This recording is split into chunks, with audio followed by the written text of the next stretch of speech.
So before we get started, I just want to say a huge thank you to Luisa Jewelry. They are having a massive up to 35% off sale on their website for Black Friday. So if you are in the market for some cute jewelry for Christmas, for your daughters, your sisters, your aunts, now is definitely the time to go for that. They are having a huge sale, and to celebrate today's video, they also gave me, they sent me these gorgeous little pearl huggy hoop earrings, which you can actually open up the earring and switch out the charm. So you can choose pearl, and I think they have a few other charms as well. They're really cute, really versatile, really basic, but really they just go with everything, and I've been wearing them all the time. I love like tiny little danglies on my earrings, so these are perfect for that. And they also sent me such a cute little ring with a heart charm that kind of jingles all around. It's so cute, it's so sweet, and I absolutely love it. Everything Luisa makes that I've gotten so far has just been so high quality. Nothing has broken. I wear them all the time, perfect for everyday wear. And if you're in the mood to get a cute little something for someone for the holidays, I absolutely recommend checking the link down below and looking at their sale online to get up to 35% off of everything that they have online. So totally recommend. And yeah, that's it. Let's get started with today's video.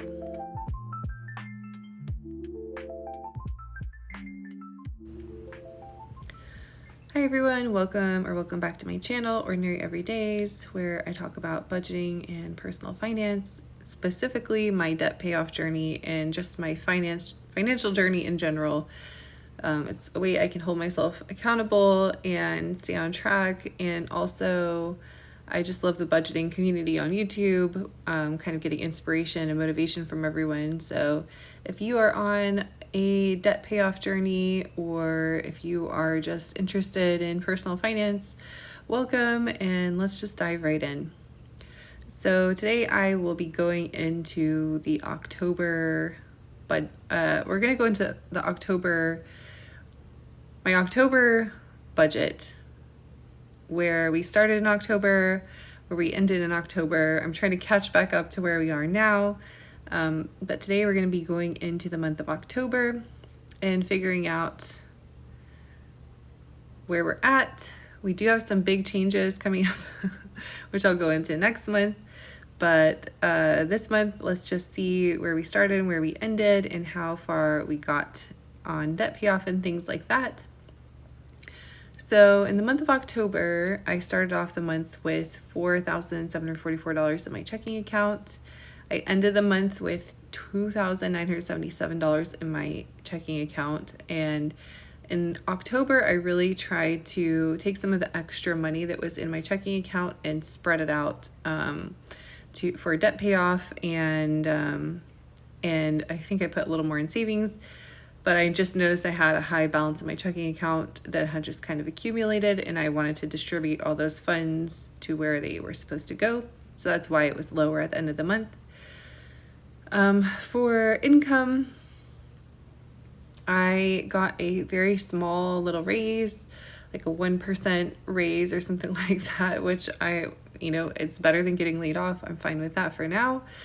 So my total income for the month of October was $6,728.67. So I think really it's just like a $100 per month raise, which again, better than nothing. Happy for that. I sent $600 to my husband. My husband is back at work now, but he is working to catch up on his finances now that he's back at work, and I am just continuing to help him out with that because obviously we're a married couple, we're on the same team, and that debt is also kind of my debt too, because he used that for nothing fancy, just stuff with our family, kids, and groceries and things like that. So trying to help him get out of that and get back to normal again.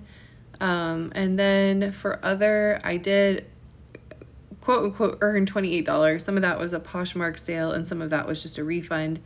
So that brings my total income down to $6,156.81 after considering giving the money to my husband to help him out with stuff. For fixed expenses, the total fixed expenses was about the same as usual, $3,200 altogether. That includes $24.88 for rent, and that bill also includes our water and water, sewage, gas is all included there as well. That's for a total of $24.88. Internet was $70.22. Electric was more reasonable this month for at $169.40. Insurance was $301.89. Our phone bill was $171. So altogether, that's $3,201.05. So last time I did mention that we were starting to look for houses, and I will go into this more next month, but we did make an offer on a house that was accepted.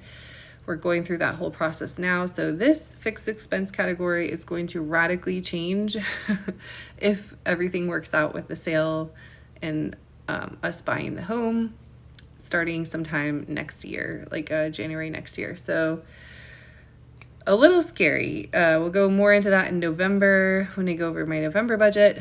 This is before we actually made the offer, but this is where we're coming from. Total fixed expense of $3,201. Okay. So here at the top, I'm just keeping track of my income minus expenses. So I'm starting off with 6,157 minus 3,201 for fixed, leaves me with about $3,000 left for variable expenses, debt payoff, savings, and more. So let's just go straight into the debt since it's on the screen.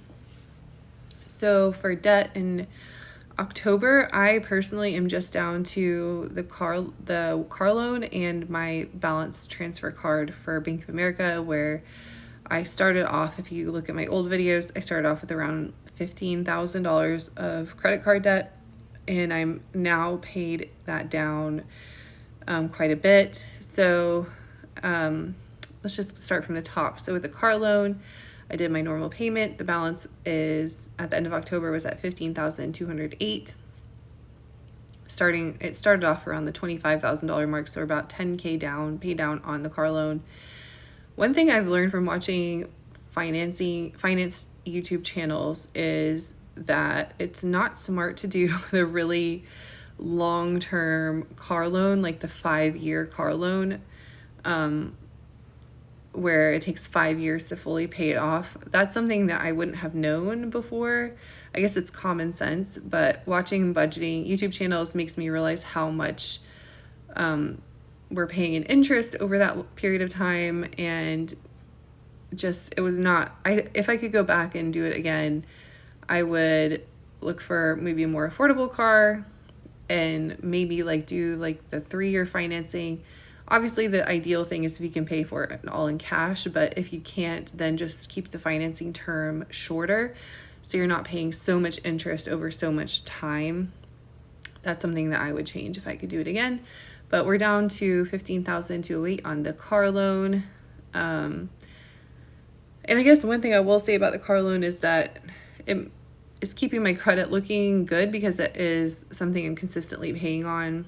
So it is improving my credit score every month because of that, from what I can tell. So I think that's okay. I don't know, but it could be better. It was kind of a dumb purchase altogether, the way that we did it. It was also during the peak of used car prices during COVID, where we needed a car really badly. So we had to pay it just wasn't great altogether. Anyway, I don't know why I'm obsessing about that right now. And then for my balance transfer card, I put a large portion of the cash I kind of had in my checking onto paying down this credit card further. I started off the month at $3,096. I paid $2,500, so that includes the amount that I put on my variable expenses, because I do use that as a cash card. and then plus an additional $1,000 to get the balance down to $2,068. So we reduced that down another $1,000, which I can't do every month. I just had that excess that had built up over time that I just hadn't really paid attention to, so I made sure to put that down on the credit card. And then, oh yeah, so with my credit card, something I've been thinking about for that is right now it is on a no rewards. I think the 0% interest rate, I had it like 0% for 18 months interest rate to pay it down quickly. I think that is about to wear off, and then we will start getting charged interest on the card again at some point. So I think what I'm going to do is try to completely get this down or close, very low. And then I'm going to start switch back to, I do have an Ultimate Rewards MasterCard or something like that. But I think that since I am using it for my daily expenses and then paying it off in a lump, I think it would be good to find a card that has rewards that do match, just so I can get a little something back. Not that that's a big deal. I was trying to train myself not to do that, and just pay cash out of my debit card. But I feel like I'm getting a handle on paying it all off in a lump and then plus a little extra. I don't think that I'm out of control on that. And I do think that if I'm gonna do that, then I should use an appropriate rewards card. So I'm gonna look at my options. I could do the Ultimate Rewards, or I'm not going to go back to Amex. I also have an Amex Gold that was my main credit card for a long time that I paid off, and I still put a little bit. I still put I still have a few things billed there, and I get that down to 0 every single month, no matter what, just to get those rewards points. So I'm going to try to do the same thing with another card just to have my credit circulating. I noticed that if I don't use a credit card for a long time, then they basically lower the credit limit or threaten to cancel the card. And well, I guess now that we are buying a house, I don't need to have really, really high credit, but I do want to make sure that my credit score continues to improve and I have a really good credit score. So anyways, just spiraling down that as well. But in general, for the month of October, I started off with $18,575 in total debt, including the car and the credit card. I paid a total of $2,800 into debt payoff, which left me with a total debt of $17,276. So continuing to make really good progress on debt payoff.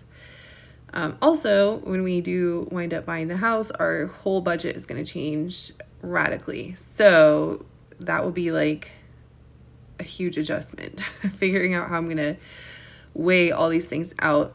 We'll get into that next month. And then I do want to just go ahead to the savings. So for savings, I have added, I noticed that I didn't have my health savings account or my little fun money Robinhood account on here.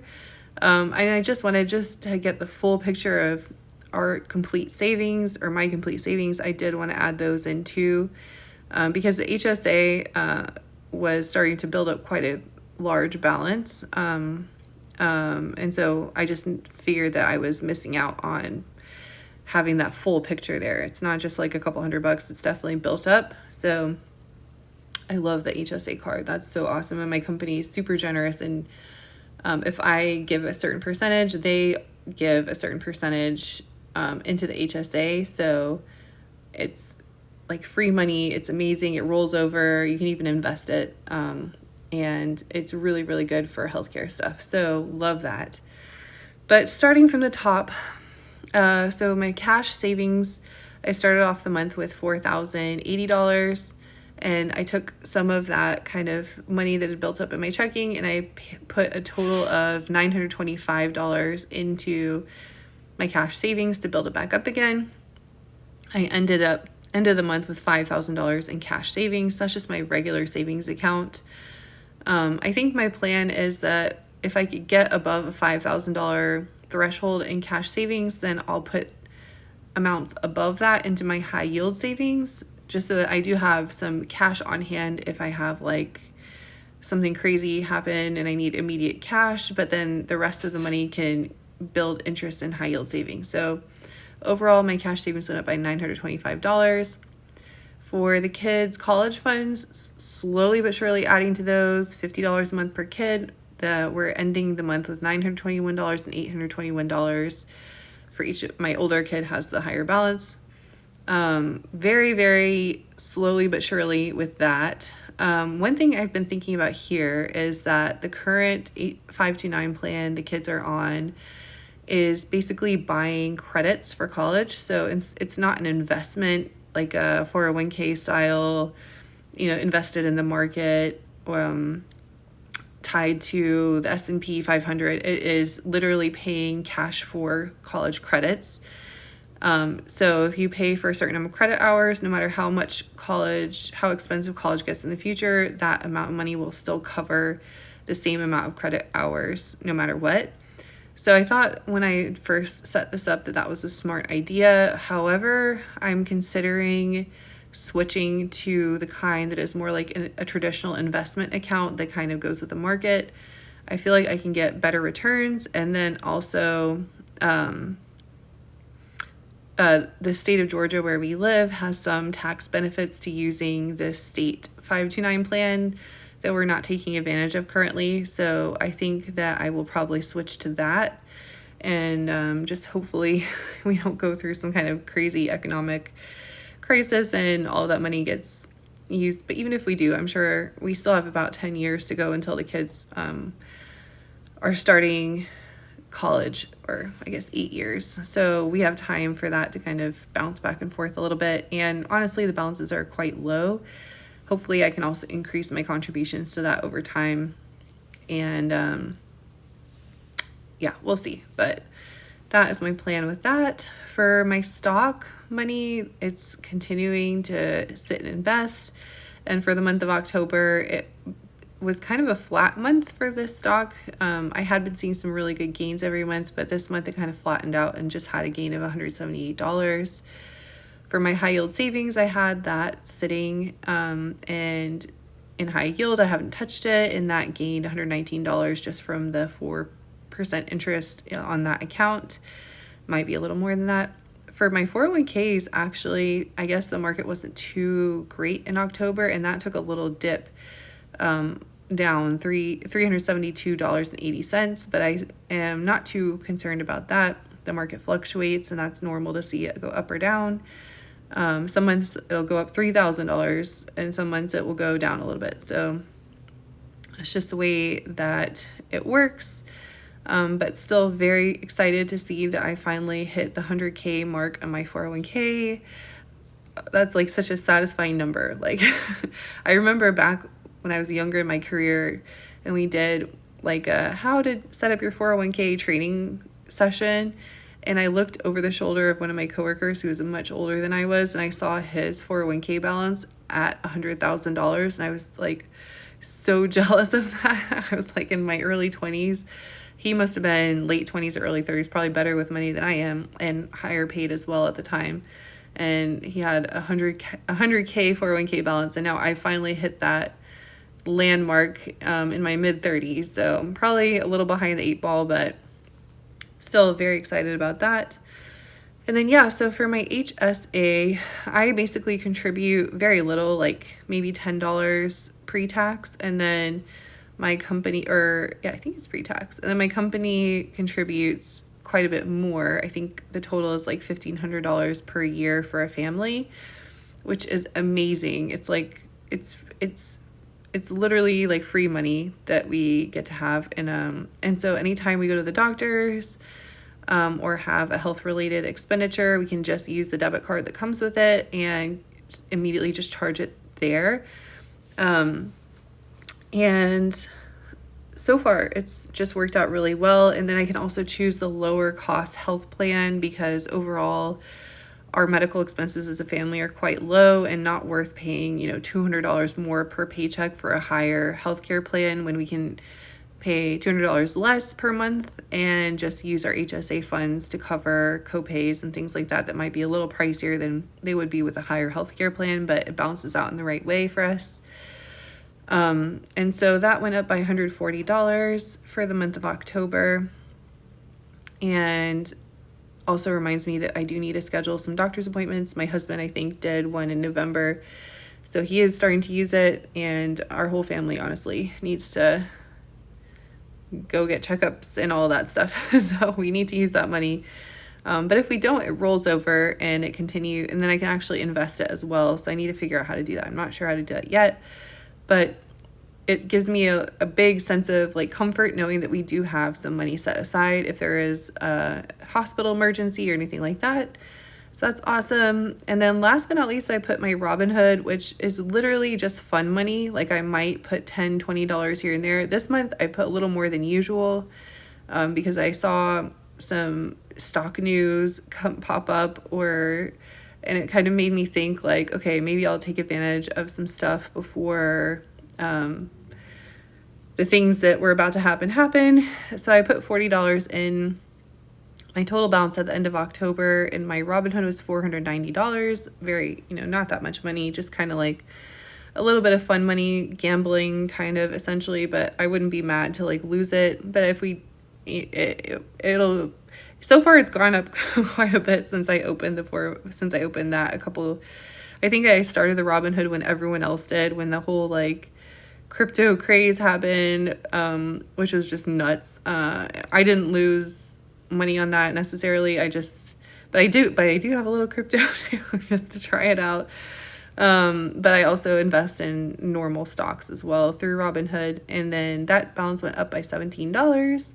And that leaves me with a total savings altogether for the month of October at $173,080, which is pretty cool. And that went up by $1,100 for the month of October. Okay. So then last but not least, let's go into variable expenses. I feel like this was a high spend month. For groceries, I spent a total of $1,020 for the month of October, $430 at Costco, which was pretty high, but I had to restock on toilet paper, paper towels, laundry soap, dish soap, like all of the different things that I get at Costco because they're cheaper in the long run. And then $590 at the normal grocery store for a total of $1,020, which is a pretty normal grocery spend month, maybe a little bit on the high side, but not too much. For subscriptions, I noticed for some reason in October we bought a lot of movie rentals, so that I just piled into subscriptions. All the digital purchases was kind of high at $51 altogether. I don't know what my family was watching, but apparently it piled up after a while. I think it was the Deadpool Wolverine movie, which is like $20 alone, plus a few other things that were cheaper. But for home decor, I didn't buy anything. For clothing, I did spend quite, not a lot, but the kids needed they've been going through growth spurts and they needed some fall clothes. So we went to Target and bought a bunch, and then I also bought myself just some very basic essentials that I have, like my old ones wore out and I needed new ones. So I've spent a little bit of money on replenishing that for myself for a total spend of $315 on clothes. For school, I had to beef up the kids' lunch money account, so I spent $65 on that. For gas, we went a lot more places in the month of October. I normally spend like maybe $20 on gas, $25, but in October I spent $59 on gas because we went a lot more places. For eating out, I spent a total of $65.26. I can't even remember where we went, but it was just a little bit here and there. For coffee out, I met up with my, I took the kids out for kind of like a coffee bakery day, which was part of that. And then I have noticed I've started buying myself coffees more frequently, which is a bad habit. But I found a coffee shop nearby that has really yummy coffee, and I'm like, oh, we're doing pretty well. I'll just treat myself to a little coffee, and it adds up, of course. So that was a total of $48.35, which I need to cut back on. For beauty and bath, a total spend of $89.33.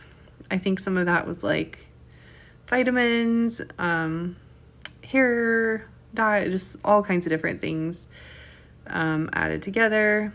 For birthdays, I spent $51.94. It was my mom's birthday, so I got her a gift card. Oh, no, I didn't. I bought her a nice dish that matches a lot of her other dishes. It's kind of like a serving platter that matches. It's very cute. For holidays, it was Halloween, and we went to Spirit Halloween. We got some pumpkins, got some decorations. All together, the total cost there was $142.65. For family fun, we went to an apple orchard up in the mountains, and my parents were covered a lot of that, which was very nice of them, but I spent $24.20 at the gift shop there. That was a fun outing. For car maintenance, I spent $21 on renewing the tag. For dog care, I spent $10.60 on like a little bit of dog food. And then for other, it was very much a mishmash of different things on Amazon, as well as the Robinhood thing. Mishmashed all together was $235.52. And then for emergencies, so my son broke his glasses, and we had to order some new glasses with fast shipping on them. And that was a total cost of $187.80. And I should have used the HSA card to cover that, and I totally did not. So I forgot to do that. But in any case, it was $187.80. So altogether on my debit card, I broke out debit and credit because I was trying to figure out where my money was going here at the top. On my debit card, I spent $704.04. On my credit card, I spent $1,700 for a total variable expenditure of $2,400-ish, which was definitely a high spend month. So looking at the top, we had $6,000 come in. We spent $3,200 on fixed expenses. We spent $2,800 on debt payoff, which is, covers a lot of the variable expenses I put on the credit card plus extra.